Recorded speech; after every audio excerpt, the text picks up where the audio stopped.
Usually we just throw a little grain on when it's crappy feed, but you know, kind of taking a lesson from Sunset Prairie Ranch.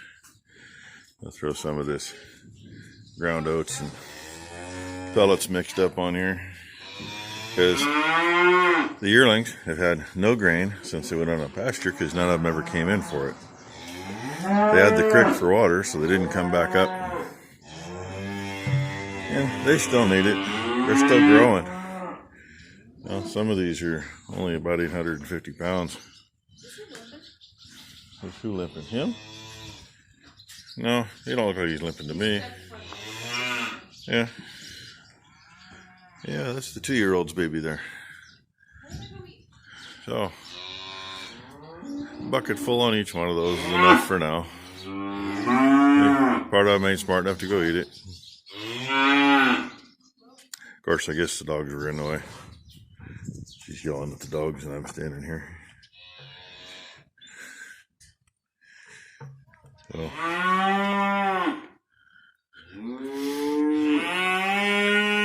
Yeah, Lena in her little tank.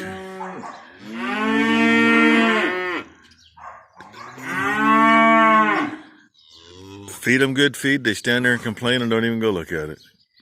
Go figure. Oh well, that's Tuesday morning. The cows who now have the other end of the barn have chosen to stand right out here thinking that they're going to get into this part of the barn in the lot. Yeah, they know where they went in at. They can figure it out. Need to get out there and try to check for some calves. I see one. Dead center of the screen, right beside that post. They hide in the grass good. So, I'll get you something later. There, now she stood up. Bull down in the bottom growling at somebody. I can just see the top of his head.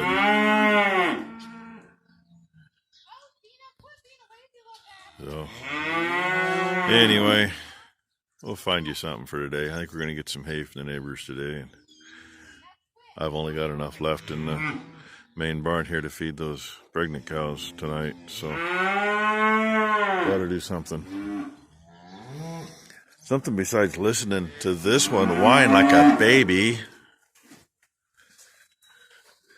Yeah, almost kind of nervous because these yearling heifers ain't that big this year, but they still got some growing to do. As long as they get up, 1,000 pounds before they calve next year. Actually, one of the best cows I ever had was one that I bought. I bought 2 show heifers from a guy many years ago. One turned out to be probably a 1,400 pound cow. The other one, we had some issues, and the vet checked her and said, "Oh, she's all ripped up inside. Don't get her near the bull. If she breeds, there's going to be problems." And back then, it was a hard, fast rule. If it was open, it was shipped. So she was kept away from the bull. Then we had another vet check, and he goes, "Oh, no, she feels fine inside. You should have had her with the bull." That cow is a 2-year-old with no help at all, weaned off a almost 700 pound calf.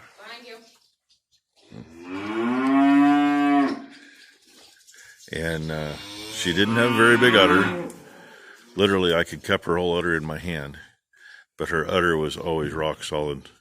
That calf would go eat, and that calf could stand there for 20 minutes just tanking up. You'd watch him get big. Her udder would kind of get a little wrinkle in it. 5 minutes later, it was full again. We didn't have any creep that year. That was just all her milk. I wish we had a whole bunch of them like that, but they're few and far between. Boomer? And Minnie? Enough! Boomer? Take 2 that like to get mad at each other. Minnie? Minnie Moo! One of them can hit the hot wire if she walks to the gate. Minnie, you're being a shithead. Quit. Oh, well. We're going to go stop that before they dig a hole in the lot. I don't need that. Ignore the mess. You didn't see a mess. We just finished lunch. Number one, just dumped this out on a plate and went through it. I want to show you the ones that didn't sprout. There's 1, 2, 3, 4, 5, 6. 6 or so didn't. There's one empty hole. One of these that didn't, I think it actually did, but it rotted out. It was just in the wrong spot. But here is what we got. We counted 40 seeds. Basically, 5 of them did not sprout. The rest of them did. That pile right there, every single one of those either has a root or a top coming out of it. Given where they were in the cup, you know, they may not have had a chance to do anything, but they all have the potential to do what the rest of them did. So 95%. So, roughly 95% sprouted. I'm good with that. We usually run about 125 pounds to the acre. I think that'll be fine. So, there's your update on that. One step closer. Now I know which seed we're going to use. Back at some home on the squeeze from the neighbor. Number one behind me was a little Freightliner with a load on it. And the neighbor's going to load his trailer up tonight. And hopefully we can catch a spot tomorrow. It's not raining and they'll bring it down and I'll unload in. I just grabbed these because it was some oddballs. They won't fit in. Everything that's left, his squeeze will pick up and load. I had a set of 3 and a set of 4, so he can only pick up 3 wide. I can pick up 4 wide or 3 wide. And this didn't fit on the load without stealing a bale off another set. So this is how we did the last one. Get home and feed some cows, and most of our days have been like this. Had some sunshine earlier, and it's supposed to rain tomorrow, so we'll see. I might even get you a little more. If not, hey, hit the like button. Subscribe if you haven't, please. And YouTube lets me know once in a while when I get new subscribers. I've seen a few pop up in the last couple of days. I appreciate that. And as always, I appreciate all my subscribers. So thank you very much for watching. Like it and comment.